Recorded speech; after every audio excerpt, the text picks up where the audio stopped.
ساتھ نبھانا اے دل اسے تم۔ آج کا صبح سے منہ پھولا ہوا تھا، لیکن کسی کو اس کے منہ پھلانے سے کوئی فرق نہیں پڑ رہا تھا۔ وہ منہ بنائے اپنی پیکنگ کر رہی تھی جب دروازہ کھلا اور کمرے میں داخل ہوا۔ آج کا رخ دوسری طرف تھا، وہ آنے والے کو نہ دیکھ سکی۔ تم بہت خوش ہو نا مجھے ہرا کے؟ اقرا کی آواز سن کر وہ ایک دم پیچھے مڑی۔ نہیں، اور کے جواب پہ اقرا کے لبوں پہ مسکان ہے۔ ہاں تم بہت خوش ہو، ساری زندگی مجھ سے ہارتی آئی ہو، لیکن زندگی کی سب سے بڑی بازی جیت گئی، وہ بھی بنا کچھ ہارے۔ میں تم سے کوئی بحث نہیں کرنا چاہتی، یہاں سے جاؤ۔ اور نے بات کو ختم کرنا چاہا، وہ لجنے کے موڈ میں نہ تھی۔ میں مما کو بتاتی ہوں کہ تم نے مجھے گھر سے نکلنے کو کہا، اور زور زور سے روتے ہوئے اقرا کمرے سے نکل گئی اور وہ ہکا بکا رہ گئی۔ مما میں صرف بات کرنے گئی تھی، لیکن مجھے اس نے کہا نکل جاؤ، اور یہی نہیں گھر سے بھی جانے کو کہا، اور ہم ان کے ٹکڑوں پہ پلتے ہیں۔ سب بڑے موجود تھے سوائے مرتضی کے۔ اگر اس کی شادی مرتضی سے ہو بھی گئی ہے تو پھر بھی اسے کسی نے حق نہیں دیا کہ وہ تمہارے ساتھ یہ سلوک کرے۔ میں اس سے خود نمٹ لوں گا۔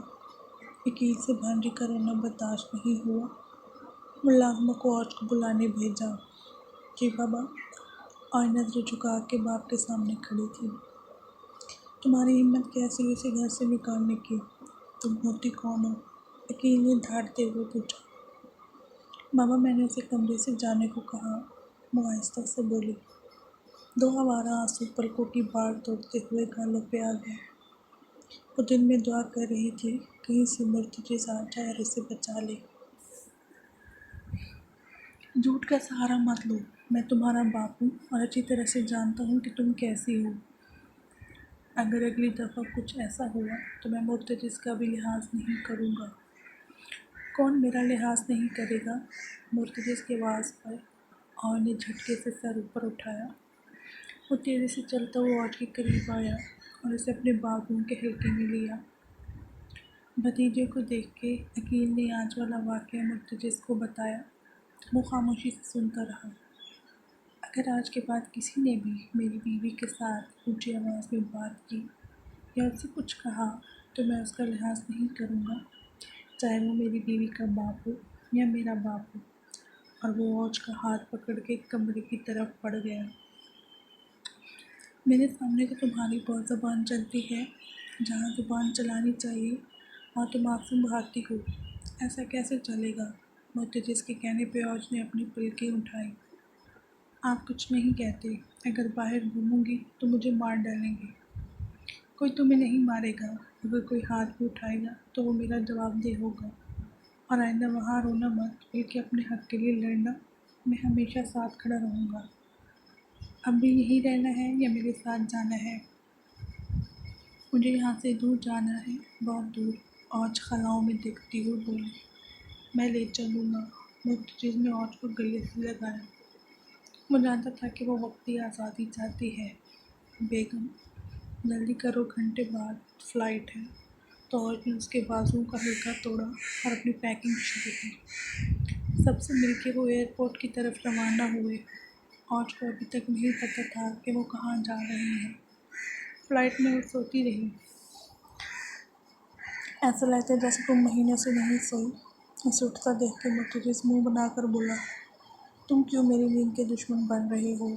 وہ جمائی روکتے بولی، یار میں نے سوچا تھا کہ ساتھ کوئی سیریز دیکھ لیں گے، ٹائم اچھا گزرے گا، لیکن تم سو گئی اور میں اکیلا بور ہوتا رہا۔ میں نے روکا تو نہیں تھا آپ کو سیریز دیکھنے سے، آپ دیکھ لیتے۔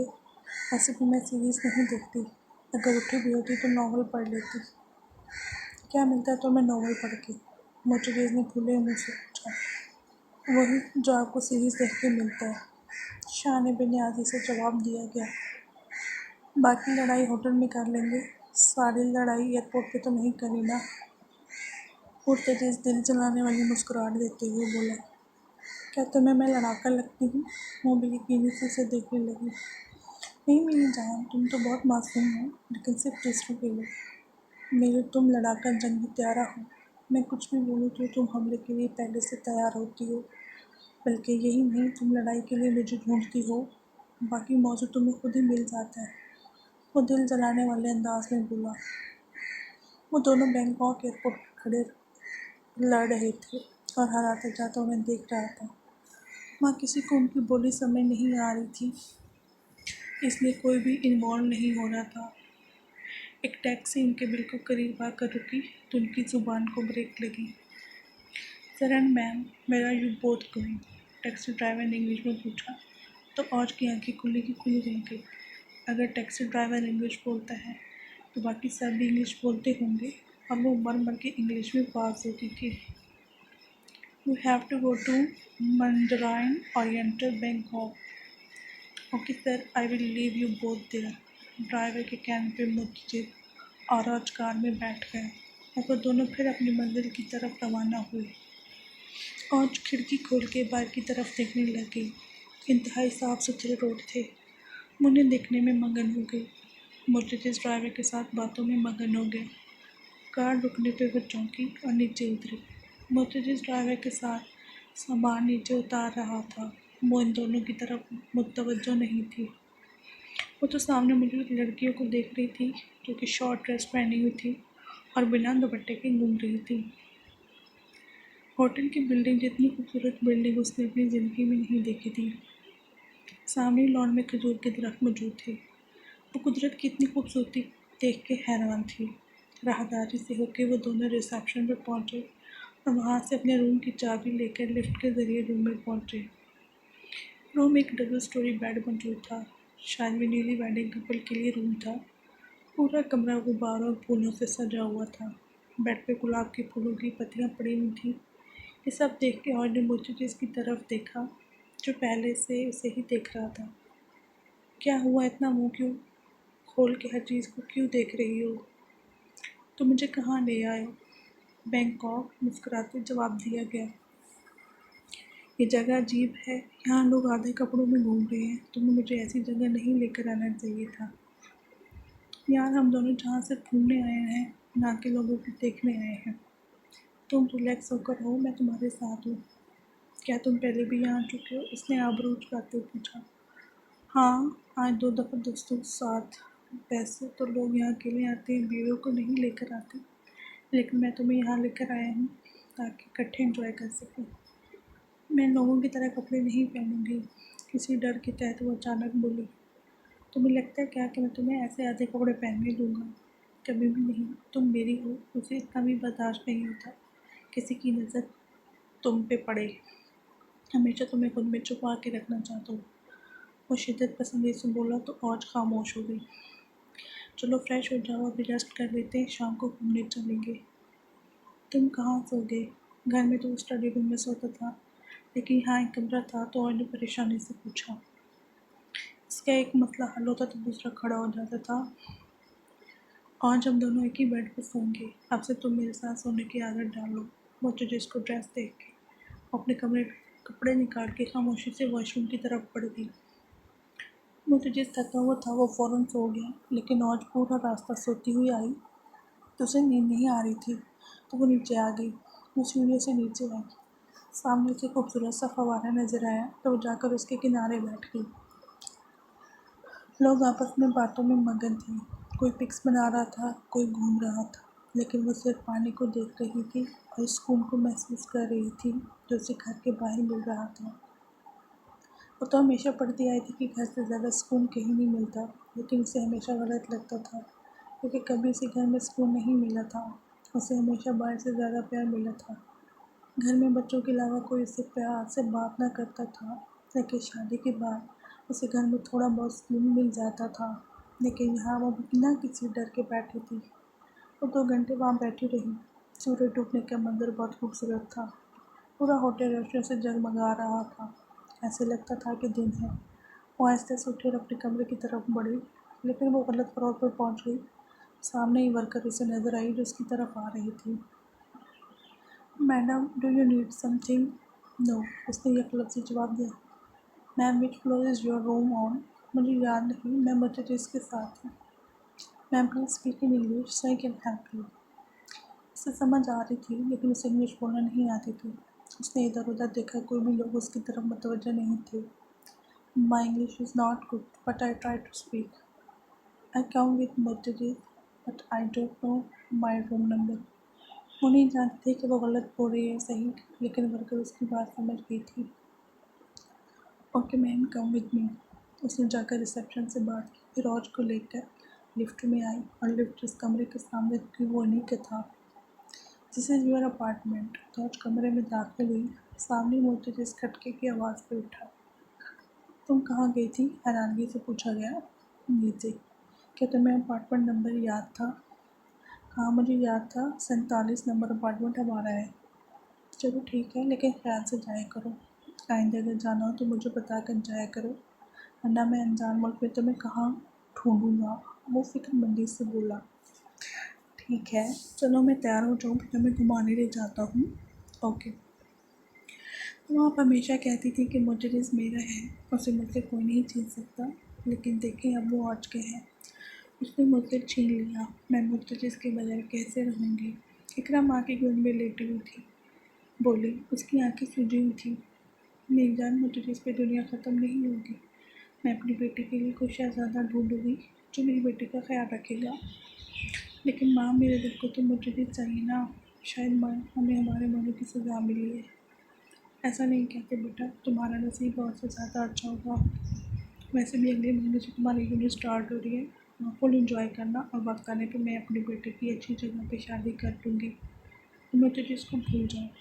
ٹھیک ہے ماں۔ مرتجز نے سب سے پہلے گاڑی لی۔ کہاں چلنا ہے؟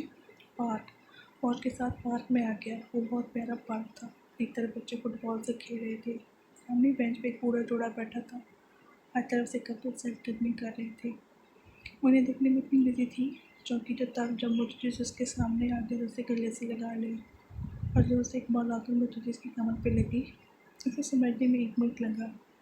بچے بال لینے کے لیے آئے تو سامنے مرتجز کو دیکھ کر ڈر گئے اور نظریں جھکا لی۔ وہ کھاں جانے والی نظروں سے انہیں دیکھ رہا تھا۔ اگر میں وقت پہ سامنے نہ آتا تو ان کے منہ پہ بال لگ جاتی۔ تم لوگوں کو رش سے دور کھیلنا چاہیے، انگلش میں ڈانٹ رہا تھا۔ سوری۔ اور سے ان کا لٹکا ہوا منہ نہیں دیکھا جا رہا تھا، وہ بچے اتنے کیوٹ تھے کہ اسے رہا نہیں گیا۔ مرتجز، کیا ہم بھی ان کے ساتھ کھیل سکتے ہیں؟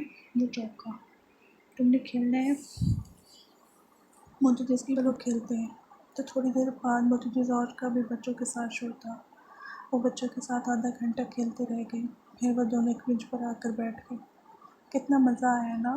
اور دوپٹے سے پسینہ پوچھتے بولی، بہت زیادہ۔ مجھے بچوں کے ساتھ ٹائم گزارنے میں مزہ آتا ہے کیونکہ میں اس وقت سب کچھ بھول جاتی ہوں اور مجھے زندگی اچھی لگتی ہے۔ کوئی بات نہیں بیگم، 1-2 سال میں ہمارے اپنے بچے ہوں گے، تب جتنا دل چاہے تم ان کے ساتھ ٹائم گزارنا، تمہیں کوئی نہیں روکے گا، وہ بچوں کی طرف دیکھتے ہوئے بولا۔ مرتجز کی بے شرمی سے کہنے پہ اس کے دونوں گال بہت زیادہ لال ہو گئے۔ اچانک مرتجز کی نظر اوج پہ پڑی۔ اوج کیا ہوا، تم ٹھیک ہو؟ اس کے ماتھے میں مرتجز نے ہاتھ لگایا جو کہ گرم تھا۔ مجھے لگتا ہے تمہیں بخار ہوتا ہے، وہ فکر مندی سے بولا۔ نہیں میں ٹھیک ہوں، جسم بھاگ بھاگ کر گرم ہو گیا ہے، ابھی ٹھیک ہو جاؤں گی۔ اور وہ اٹھ کر مرتجز سے دور ہوئی۔ اقرا نے خود کو مصروف رکھنے کے لیے آرٹ شروع کر دی۔ اسے بچپن سے آرٹ کرنے کا بہت زیادہ شوق تھا، لیکن وہ بہت کم کرتی تھی۔ لیکن اب اس نے سوچ لیا تھا کہ وہ آرٹ کرے گی اور آرٹ مقابلوں میں حصہ لے گی۔ وہ مارکیٹ میں جا کر آرٹ کا سامان لے آئی۔ اسے ماموں نے گھر سے تھوڑے سے فاصلے پہ آرٹ کے لیے ایک جگہ لے دی۔ اس جگہ پہ ایک بہت بڑا کمرہ تھا جو کہ شیشے کا بنا ہوا تھا۔ اس نے وہاں اپنا سارا سامان سیٹ کیا اور پورا دن وہاں آرٹ کرتی تھی۔ وہ ایسی تصویریں بناتی تھی جن میں زندگی مسکراتی ہوئی نظر آتی تھی۔ وہ قدرت کی بہت تصویریں بناتی تھی۔ اس نے 2 دنوں سے اپنا آرٹ اسٹوڈیو مزین کر دیا۔ اس کی زندگی بہت خوشی سے گزرنے لگی، وہ زندگی کا ایک لمحہ انجوائے کرنے لگی۔ مرتجز اوج کو لے کر بینچ پہ آیا۔ یہ جگہ کتنی خوبصورت ہے نا؟ مرتجز نے اوج کی طرف دیکھتے پوچھا۔ بہت زیادہ۔ وہ اوج کا ہاتھ پکڑ کے آگے کی طرف بڑھنے لگا تو وہ ایک دم رکی، تو وہ حیرانگی سے پیچھے مڑا۔ کیا ہوا؟ میرا ہاتھ چھوڑو۔ اوج کے کہنے پہ وہ شاکڈ ہوا۔ اوج ہم ہنی مون پہ آئے ہیں، اتنے تو برداشت کر سکتی ہو نا کہ میں تمہارا ہاتھ پکڑوں؟ یار تھوڑا سا موقع تو دو نا۔ معترض کے بےجاکی سے بولنے پر وہ خاموش ہو گئی۔ اس کے ساتھ چلنے لگ گئی تو معترض کے چہرے پہ مسکان آ گئی۔ مجھے بتاؤ کہ تمہارا کیا مقصد ہے؟ تم زندگی میں کیا کرنا چاہتی ہو؟ معترض کے پوچھنے پہ وہ چونکی۔ میں نے کبھی سوچا نہیں ہے، بس میں ایک پرسکون زندگی جینا چاہتی ہوں، جہاں کوئی مجھے میری ماں کی وجہ سے نہ یاد کرے اور نہ کوئی میری کردار کشی کرے۔ بس ایک مخلص محرم ہو جو میرے ساتھ رہے، اس کے ساتھ میرا ایک چھوٹا سا گھر ہو جس میں سب کچھ پرفیکٹ ہو۔ یہ مقصد تو تمہارا پورا ہو چکا ہے۔ میں زندگی میں کبھی نہیں سوچا تھا کہ تم میری محرم بنو گے۔ یہ تمہیں ایسی کیا کرنی ہے؟ موجودہ نے اپنے منہ کے تاثرات سیدھا رکھ کے پوچھا تو وہ بات کر کے بتائی۔ میں تمہیں اب کچھ نہیں بتاؤں گی، اور نے منہ پھیلایا۔ سوری یار، آئندہ سے ایسا نہیں ہوگا، میں صرف مذاق کر رہا تھا۔ اللہ کا شکر ہے کہ اس نے تمہیں میرے نصیب میں لکھا، اور اتنی خوبصورت عورت میری بیوی بنے گی، میں نے کبھی نہیں سوچا تھا۔ میں پورا خیال رکھوں گا اور تمہیں کوئی ہرٹ نہ کرے۔ اچھا چھوڑو ان باتوں کو، تم بتاؤ تمہارا کیا مقصد ہے؟ میرا تسلی چاہیے۔ جی آپ کا؟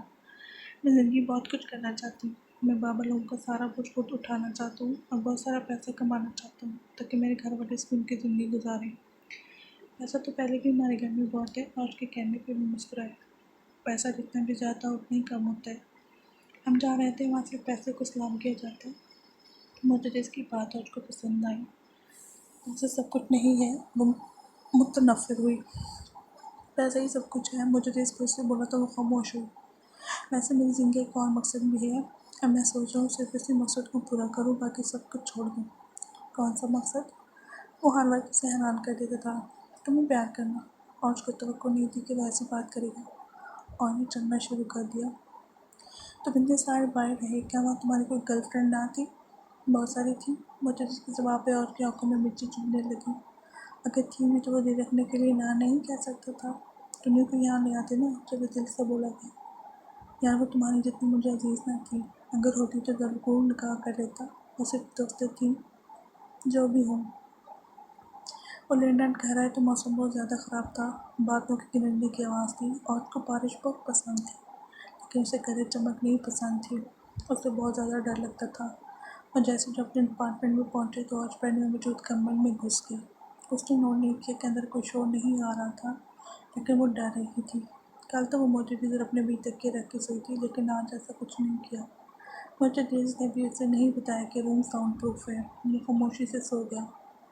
5 منٹ بعد اور نے اس کے ہاتھ کو پکڑا، لیکن اس نے کوئی حرکت نہ کی۔ اس کے ہاتھ کو اپنے دونوں ہاتھوں میں دبوچا اور سو گئی۔ صبح وہ اٹھی تو دیکھا معترض کے بازو کے حلقے میں موجود تھی۔ اس نے معترض کی طرف دیکھا جو سویا ہوا بہت حسین لگ رہا تھا۔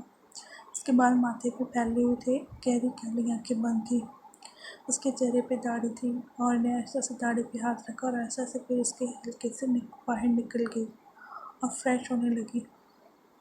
وہ واش روم سے باہر نکلی تو معترض اٹھا ہوا تھا۔ مارننگ وائفی۔ مارننگ۔ میں نے کھانا آرڈر کر لیا، تو ریسیو کر لینا، میں فریش ہو لوں۔ معترض کے واش روم میں گھستے اس نے اپنے بالوں کو سنوارنا شروع کیا، پھر سر پہ دوپٹہ لے لیا۔ آج اقرا کا قصوہ آرٹ سینٹر میں آڈیشن تھا۔ جب اس نے ہال میں قدم رکھا تو ہر طرف سے لڑکیاں نظر آئیں۔ وہ بہت زیادہ تعداد میں لڑکے لڑکیاں تھیں۔ 15 منٹ کے بعد ان کو ٹیسٹ شروع ہو گیا۔ ان سب کو الگ الگ ٹاسک دیا گیا۔ جیسے سب کو ملا تو سب اپنے ڈرائنگ انسٹرومنٹ کے ساتھ مصروف ہو گئے۔ اقرا کو جو دیا گیا وہ اس کے بائیں ہاتھ کا کھیل تھا، لیکن پھر بھی وہ چوکندہ رہی کیونکہ صرف 5 لوگ سلیکٹ ہونے تھے۔ اسے کسی بھی طرح سے یہاں ایڈمیشن لینا تھا، اور جیسے جو ختم ہوا سب کو روک دیا گیا۔ سب کے ساتھ وہ بھی باہر نکل آئی۔ وہاں آنے والی اکثر لڑکیاں تو کہہ رہی تھی کہ وہ صحیح نہیں کر سکی۔ ہر بچے کا خواب ہوتا ہے کہ 10 یونٹ سے کرے۔ رات تک رزلٹ اپلوڈ ہو جانے تھے۔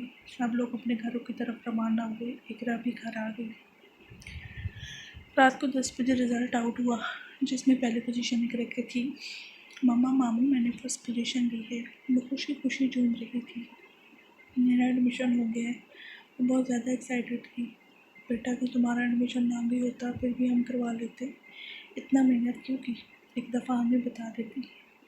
ماموں میں اپنے دم پہ کچھ بننا چاہتی ہوں اور میں بہت خوش ہوں۔ وہ تو بیٹا آپ کی بات ٹھیک ہے، لیکن نیکسٹ ہمیں بتانا۔ جی ماموں۔ گھر میں اب کوئی لڑائی نہیں ہوتی تھی۔ سارا کام وقت پہ ہوتا تھا، کیونکہ پہلے عورت کو سب تنگ کرتے تھے اور اب وہ نہ تھی تو زندگی اپنے ڈگر پر چل رہی تھی۔ آج مجھے جس کی عادی ہونے لگی تھی، جس طرح سے وہ اسے ٹریٹ کرتا تھا، میں خود کو بہت خاص بننے لگی تھی۔ اب ان دونوں میں فاصلے کم ہو گئے تھے۔ میں اس کے ساتھ بہت انجوائے کرنے لگی تھی۔ ایک ہفتے بعد ان دونوں کی واپسی تھی۔ واپسی کا سوچ کے وہ پریشان ہو رہی تھی۔ مجھے جی کیا ایسا نہیں ہو سکتا کہ ہم دونوں الگ گھر میں رہیں؟ آج کے سوال پہ وہ چونکا۔ بالکل ہو سکتا ہے۔ اگر آپ چاہتی ہوں الگ گھر میں رہنا تو میں الگ گھر میں رہوں گا، لیکن میں میں چاہتا ہوں تم سب کے ساتھ جینا شروع کرو۔ تم اپنے حق کے لیے لڑو، تم سب کو بتاؤ تم کیسی ہو، تم اپنی جگہ بناؤ۔ مجھے جنر کے پیار سے سمجھایا۔ یہ بہت مشکل ہے مومن آئے میری جان، مشکل کچھ نہیں ہوتا۔ ہم یہ فیصلے کرتے ہیں کہ کیا مشکل ہے کیا آسان ہے۔ اچھا میں کوشش کروں گی۔ چلو آج سب کے لیے بہت کچھ خریدیں گے، سب کی پسند کا۔ Okay done. اور وہ سب کچھ بلائے مجھے جس کے ساتھ شاپنگ کرنی چلی گئی۔ آج اقرا کی پہلی کلاس تھی۔ آج اسے چھوڑنے فروا بیگم اپنے بھائیوں ساتھ آئی تھی۔ گیٹ پہ اقرا کو چھوڑ کے وہ چلے گئے۔ وہ بنا کنفیوز ہوئے اپنی کلاس میں آ گئی۔ کلاس میں صرف 30 بچے تھے۔ قصبہ سینٹر بہت کم بچوں کو لیتا تھا، لیکن جن بچوں کو لیتا تھا ان کا کیریئر بن جاتا تھا۔ پہلا دن انٹرویو میں گزر گیا۔ آؤٹ آف کنٹری سے 8 ٹیچر بلائے گئے تھے۔ آج ان کی واپسی تھی اور فلائٹ میں خود کو نئے سفر کے لیے تیار کر رہی تھی۔ وہ جانتی تھی اب کوئی اسے کچھ نہیں کہے گا، کیونکہ معجزہ اس کے ساتھ ہے۔ اس دفعہ معجزہ سو گیا اور جاگ رہی تھی۔ اس کا دل چاہ رہا تھا اسے جھنجھوڑ کے اٹھا دے، لیکن نہیں اٹھا سکتی تھی۔ بس خاموشی سے ادھر ادھر دیکھ رہی تھی۔